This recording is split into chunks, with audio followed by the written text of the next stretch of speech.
How's it going, everybody? My name is Artorigold, and with the recent release of Ashe, I've really just been asking this one question, and I think a lot of other people have had it on their mind as well, and that's the state of McCree. Do I even pick McCree? I mean, Ashe just seems better on paper in every single way, right? Well, I would like to kind of expand on this thought a lot more, and I do want to start off with saying I do think the buffs on McCree on the PTR are definitely going to help him and put him back on the map, but currently McCree is in kind of a more rough spot. I do think that McCree has a pretty solid state as an anti-dive or anti-flanker character right now, but I do think that Brig is much stronger than McCree in that regard, even with the nerfs on Brig on the PTR, and even with the buffs on McCree on the PTR, I still think that Brig pretty much outdoes McCree in everything when it comes to anti-dive. And I think one of the big reasons with that is McCree is pretty lacking on the survivability end of things.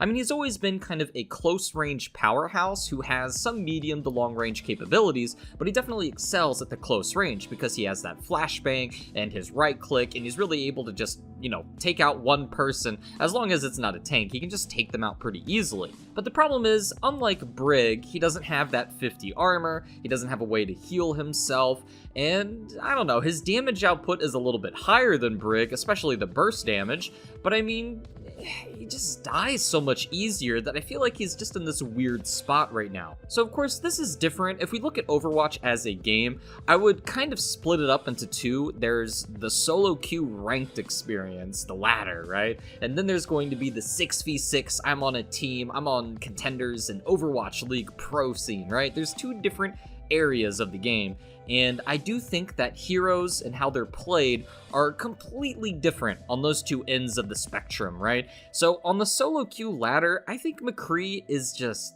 terrible. I mean, you might be able to carry with McCree at lower ranks. I think it's probably easier to do so, but at the higher ranks, you'll definitely notice, like Grandmaster and above, people don't really play McCree that much. I mean, Widowmaker is pretty much better than McCree in every single way, and then you have Ashe, who's basically like a mix, kind of an in-between of Widow and McCree, and her ultimate, by the way, is so much better than High Noon. I think, if anything, one of the other big weaknesses of McCree is that High Noon really is just, it sucks, man. Like, it basically is a death sentence. I think the only way you could properly use High Noon now is maybe get like one kill, maybe if that, and usually it's just because that character's like stuck up in the air, like a Mercy or Pharah's in the air, and you use High Noon there. Other than that, I mean, there's just no way anybody's gonna die to High Noon anymore. It's just not a very good ultimate, and more than anything, it's just gonna get you killed. It keeps you completely still in a pretty, out in the open area because you need a good line of sight for it, and it's just not that good. And you compare that to Ashe, who has Bob. I mean, Bob is huge. Even if Bob doesn't get any kills, he is a 1200 health tank who is applying pressure to an objective, which is something that High Noon doesn't really do. I mean, sometimes you might get a situation where people just, hide from High Noon, but it really doesn't matter. It doesn't really accomplish that much. It's like the same thing as somebody hiding from a Diva Bomb, right? It's whatever. It doesn't really do anything. And you compare that to Bob, who just puts out this immense pressure. He has 1200 health, and people have to deal with him. If people try to kill him, then they don't get ult charge from it. There's really nothing to gain from killing Bob, and 1200 health is a lot to go through, too. And he has auto aim, so it's more consistent damage. So if one person peeks at a line of sight, he's going to take a bullet of damage, rather than High Noon. If you peek a High Noon, it probably will still miss, because you can peek it, and even if the red skull is on you, you can still go behind the wall and it won't affect you. But anyways, enough about the High Noon usage. I mean, that's just one thing. The ult usage just isn't there. If you're trying to use McCree ult, I think everybody can say that it's just not that effective on ladder. In general, McCree's in a really rough spot on ladder because his head hitbox is also so large. I mean, Hanzo can headshot him really easily, Widowmaker headshot easy, Ashe obviously has a very easy time hitting the headshot, especially compare Ashe versus McCree 1v1s. The head hitbox on McCree is so much bigger than Ashe's. It's actually quite insane. It's at the point where it's very easy. You don't even have to be like better than the other player. As long as you just have the head hitbox there for a second, bam, he's dead. It's not that hard to hit a McCree's head hitbox. I think Zenyatta's can do it very easily, Genji's can do it even. It's really not that difficult, and it's one of the reasons why McCree is so easy to kill too, is because it's so easy to hit his head. And also, his mobility really sucks. I mean, look at his somersault, even with the buff, because recently they gave him a 2-second off the cooldown on his roll, so it's at 6 seconds now instead of 8. It's still not that good. I mean, it's alright. I mean, sure, you can move around the map a little bit more, but the roll isn't that much mobility. The biggest power of the roll is really that it just instantly reloads your ammo. I mean, more often than anything, you're basically using the roll just, you know, to right-click and then roll and get your ammo back. Like, that's the big use out of it. Using it for mobility, it's just not that good. Compare that to Ashe, who can just go onto the high ground whenever she wants. And McCree wants to get on the high ground. The problem is, it just takes him so much more time to travel. And that's another big weakness that he's having right now, is that, you know, if you want to go up on the high ground and get like a good high noon off on somebody, you gotta travel all the way up there to do so. And then, when you use high noon, you'll probably not even get like more than one kill, because the ult just sucks too, so you take all that time and effort to go up on the high ground, use a high noon, and then you just get 0 kills, and then you probably die because your headshot's so easy to hit too.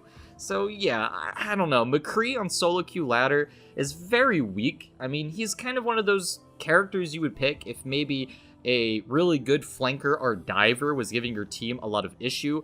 For example, if someone had a Winston who was just wrecking havoc, or a Doomfist, or, you know, something like that, and they were diving in on the backline, you could play McCree, you could do a little bit of damage from afar, not as much as obviously a Widowmaker or Ashe would, but you trade that power for being able to flashbang the person that comes in on you. And that's pretty good on the solo queue ladder, and that works.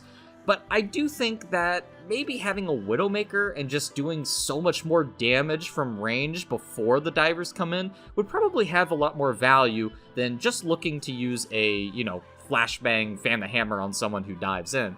Because especially if the enemy team has a diva, then McCree has a really tough time with that. I mean, imagine if a diva dives McCree with anybody else. Like, if it's a Doomfist alone, then you could probably take him, right? But if it's Doomfist plus a diva, oh man, you're screwed, right? On solo queue ladder, nobody's gonna help you. You're not gonna have, like, you know, a teammate that's gonna be protecting you as much as it would be in a 6v6 team comp situation. Like on the pro scene, it's a completely different level of teamwork and coordination. So if somebody needs help, they're going to get help. But on solo queue ladder, you're not going to get help, which is why I think other characters are better. For example, if you look at Ashe, she's able to use her coach gun to disengage entirely, as well as the grapple hook from Widow, who can just go to a different place entirely as well. And you compare that to McCree, he basically has to man up. He uses a flashbang, fan the hammer, and then if he doesn't get that kill, then he's left there alone and not able to do anything. So that's basically the summary of McCree on solo ladder. He's very weak, and I think Ashe outdoes him in a lot of areas. I think Ashe has a lot more potential on solo queue ladder. You have more damage output. You're not going to be able to get like more flanker kills because you can't stun them or anything, but your ultimate will have a lot more value. You're going to be doing more damage before the enemy comes in. The dynamite also does a lot of DPS. And compare that to McCree, who's definitely going to get like one kill with flashbang, especially if he's smart and he like hides somewhere and waits for a diver to come in and then surprises them with the flashbang fan the hammer. But other than that, his DPS output is rather low. I mean, if you compare McCree to Ashe, you're going to be on Ashe 100%. You get on the high ground easier, your dynamite can affect Reinhardt, and then you can disengage from flankers. Whereas McCree doesn't really apply any pressure to shield tanks whatsoever. I mean, what are you going to do to a shield tank?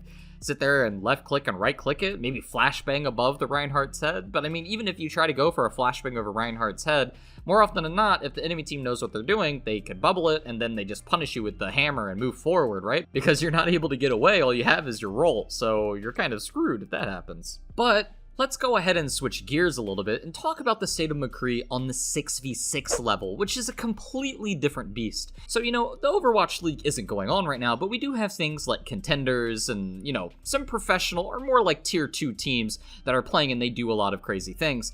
So in this kind of competitive setting at the higher SR, like if you're playing on a 4.3k SR team and above, you're going to notice there's basically 3 main team comps. There's some varieties to it, but they're basically going to be Goats, Doomfist Sombra Dive, and McCree Brig anti-dive. And it's basically like paper, rock, scissors. You have Goats that beats pretty much everything, and then you have Doomfist Sombra dive, which is going to beat Goats, because, you know, you hack them, and then Doomfist just one-shots all the healers, no problem. And then you have Brig McCree anti-dive, which beats Doomfist Sombra, right? But then Goats beats the Brig and McCree.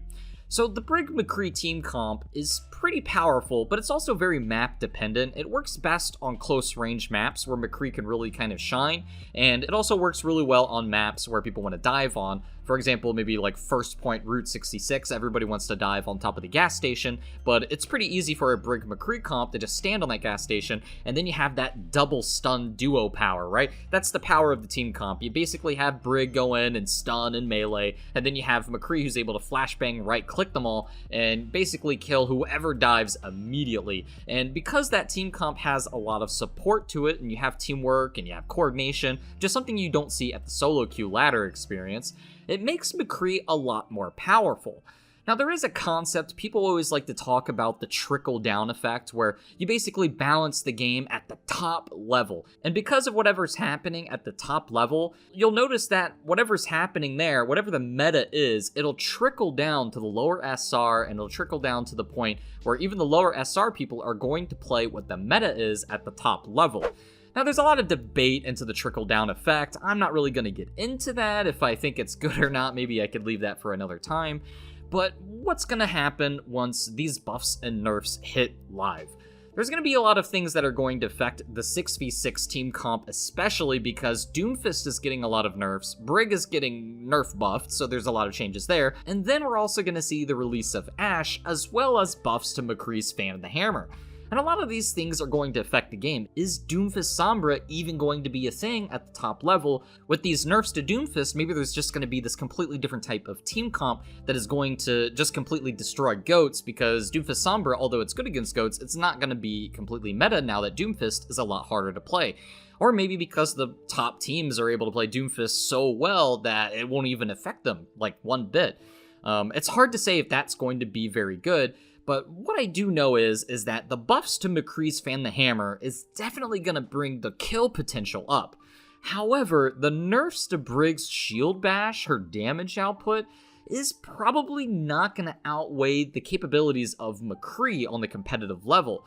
So it's kind of weird. I think the Brig McCree comp is very strong against dive, but the Shield Bash nerfs with Brig are going to make it rather difficult to try and get that kill. The Fan the Hammer definitely helps, so we're going to see McCree do a lot more damage to tanks. If you do the math, it's 330 damage for a right click, so you can have 330 damage roll, then another 330 damage, that's 660, which could probably kill a tank, especially combined with a Brig, so it does make that team comp a lot more valuable. However, the damage nerf on Brig could maybe potentially take away that combo because it might not be as strong anymore. The healing output of Brig is a little bit better, but is that healing buff going to be enough to keep that team comp alive? I'm not really so sure, but I do think it's going to make McCree a lot more viable. In the competitive scene, he's gonna be a lot more powerful, but is he going to be a pick for every map? No, probably not. Widowmaker is still a lot better in most situations,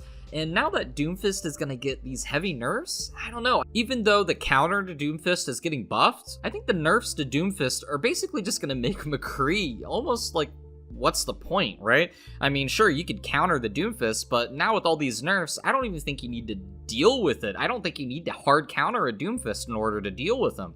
I think if you just go Ashe or Widowmaker, you can still have that damage potential, if not higher damage potential, and be able to deal with the Doomfist that way, and not even pick McCree. I mean, sure, McCree does a lot more damage, but I really don't think it's going to make that much more of a difference, and instead, I think people might even switch more to Pharah. I think Pharah is going to be a lot better, especially now that Doomfist is kind of a little bit harder to play, and a little bit less value out of him. I think Pharah will be the next best thing to counter Goats. However, I do think the PTR buff on McCree will make him a lot better on solo queue ladder, which is exactly what he needs, because solo queue ladder is really rough for McCree, especially at the higher levels. I think at the lower level, it's not too bad. I mean, you can get away with staying in the back and flashbanging anybody who comes in, and then just kind of like wait and play off your cooldown for flashbang. It's not too bad, but the somersault, the cooldown on the somersault really didn't do anything for him, and it didn't really help him out at all.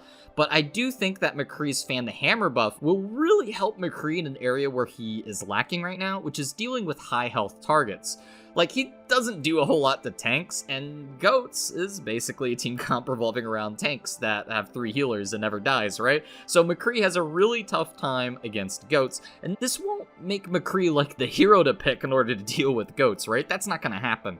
But it does help him against it. If people are running like multiple tanks, there is a potential that McCree's Fan the Hammer can really deal a lot more damage, and I do think that because Fan the Hammer is getting buffed, the roll buff is going to help it too. Because right now, people don't really fan the hammer with McCree. They use it for maybe like shields, and they maybe use it against a Doomfist. But I mean, it's usually better to just try and go for the headshot at the moment. It does a lot more burst damage, and it has more one-shot potential on targets like Tracer especially. So there's not too much of a point to use Fan the Hammer, so these buffs will bring it back. And I think you're going to see McCree's using Fan the Hammer like 24/7 with it as well, because it is that strong. It's 330 damage. There's no reason you don't use that over the left click headshot now. So these buffs on PTR will definitely bring McCree back in the solo queue ladder. It'll help him take down tanks, which is something he's really struggling with. However, if there's a really good Ashe or Widowmaker on the enemy team, McCree is definitely outclassed in that 1v1. I mean, they just outrange him, and their ultimate usage is way better. Even Infrared is a better ult than High Noon, in my opinion. Seriously, Infrared just gives you all the information, and it's just so much more value.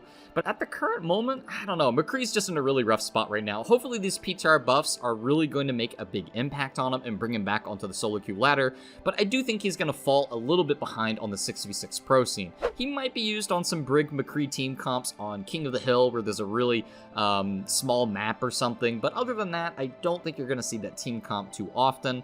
But anyways, guys, that's all I wanted to talk about. Really just wanted to talk about the state of McCree, even though he's kind of in a weird spot right now, and he's, you know, he's alright. I do think the release of Ashe really showed that he's getting outclassed right now. He's very outclassed by Widowmaker and Ashe in a lot of different ways. His ult, his mobility, his damage, his range.